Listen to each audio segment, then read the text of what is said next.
भारत का एक अत्यंत महान सम्राट जिसने अपने समय में सनातन धर्म को ऊंचाइयों पर पहुंचा दिया, जिसके समय में उससे टक्कर लेने वाला संपूर्ण भारतवर्ष में कोई नहीं था।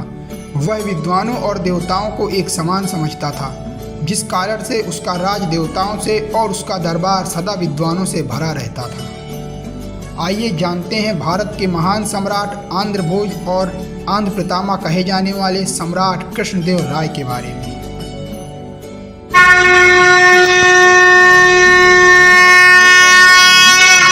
सम्राट कृष्णदेव राय का जन्म 1471 में विजयनगर में हुआ। उनके पिता नरस नायक और माता नागला देवी थी। वह बचपन से ही माता काली के बहुत बड़े भक्त थे, परंतु वह माता काली के साथ साथ भगवान विष्णु के भी उपासक थे, जो कि उनके मंदिर रचना काल से और उनके सिक्कों से साफ साफ पता चलता है। पिता की मृत्यु के बाद उनके भाई वीर नरसिंह विजयनगर साम्राज्य के राजा बने और उनके बाद सम्राट कृष्णदेव राय। उन्होंने विक्रमादित्य से प्रभावित होकर अपने राज्य में महान विद्वान अष्ट दिग्गजों को रखा। कृष्णदेव की पत्नियां चिन्नम्मा देवी और तिरुमला देवी भी अत्यंत विद्वान थी और राज्य के कार्यों में कृष्णदेव की मदद किया करती थी। उनकी एक अत्यंत विशाल और शक्तिशाली सेना थी, जिसके आगे किसी की भी सेना परास्त हो जाए।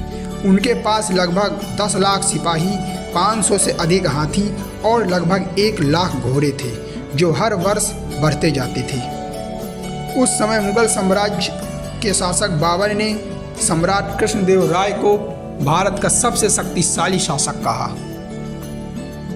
बाबर हमेशा सम्राट कृष्णदेव राय को परास्त करके जीतने के सपने देखता था, परंतु उसका सपना कभी भी सच नहीं हो सका।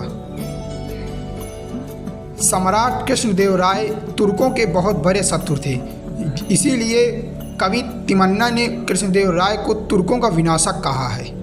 सन 1509 में कृष्णदेव राय की सेना सुल्तान महमूद को पराजित करके यूसुफ आदिल शाह की हत्या करके रायचूर द्वीप को विजयनगर साम्राज्य में मिला लिया।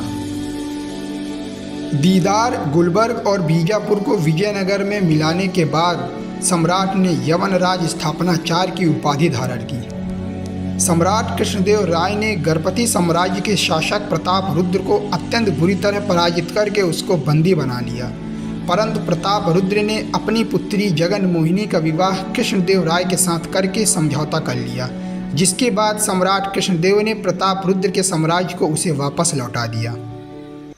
सम्राट कृष्णदेव राय ने अपने राज्य में अनेकों मंदिर बनवाए।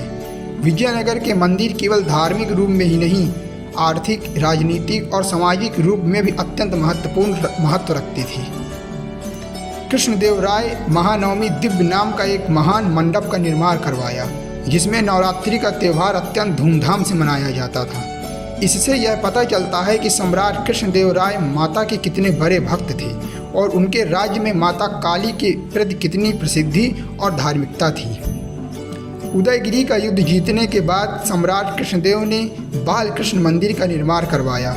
उन्होंने मंदिरों में भगवान कृष्ण और महाभारत के चित्रों को अंकित करवाया, जिससे कि उनके वैष्णव होने का साफ साफ प्रमाण दिखा रहा था।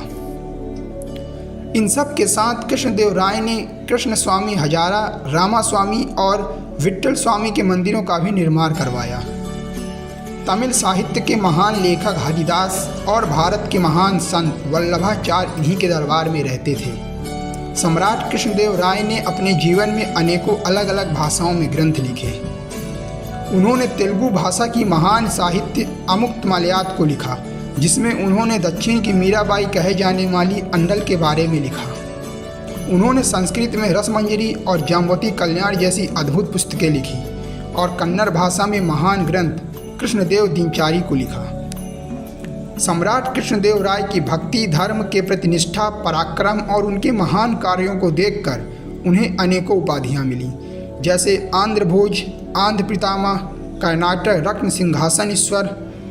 गाय और ब्राह्मणों के रक्षक होने के कारण उन्हें गौ ब्राह्मण प्रतिपालक कहा जाता था। गोपाल कृष्ण मंदिर के शिलालेख से यह पता चलता है कि कृष्णदेव राय की मृत्यु अस्वस्थता के कारण हुई। उनकी मृत्यु के 4 दिन बाद ही अच्युत राय विजयनगर साम्राज्य के नए राजा बन गए। जिनके समय में विजयनगर और भी ऊंचाइयों में पहुंचा। भारत के महान संगीतकार और दक्षिण भारत के संगीत के पितामह कहे जाने वाले पुरंदरदास अच्युत राज के दरबार में ही रहते थे। सम्राट कृष्णदेव राय ने अपने जीवन काल के 21 वर्षों तक शासन किया। वह इन 21 वर्षों में लगभग 10 से अधिक युद्ध लड़े और वो सभी युद्धों में विजयी हुए। उन्होंने अपनी मां की याद में विजयनगर के पास नागलापुरम नाम का एक शहर भी बसाया। इतना ही नहीं, सम्राट कृष्णदेव राय अपने मल्लयुद्ध और कुश्ती कौशल के लिए भी जाने जाते थे। वह एक महान मल्ल योद्धा थे जिनसे कोई भी नहीं जीत पाता था। इतने महान शासक की मृत्यु का कारण अस्वस्थता बताई जाती है, परंतु इतिहास में ऐसे भी प्रमाण मिलते हैं कि उनकी अस्वस्थता के पीछे कारण राज्य में हो रहे नए हलचल और उनके प्रधानमंत्री द्वारा की गई उनकी पुत्र की मृत्यु थी। सम्राट कृष्णदेव राय वह शासक थे जिन्होंने भगवा को तब बुलंद किया जब उत्तर भारत पूरी तरह से मुगलों के कब्जे में था। उन्होंने सनातन धर्म को अधिकतम ऊंचाइयों तक ले गए और एक राजा होते हुए भी उन्होंने भक्ति को अत्यंत बढ़ावा दिया। तभी कृष्णदेव राय कहा करते थे कि राजा की खुशी उसके नागरिकों की खुशी में है, ना कि उसके स्वयं की खुशी में।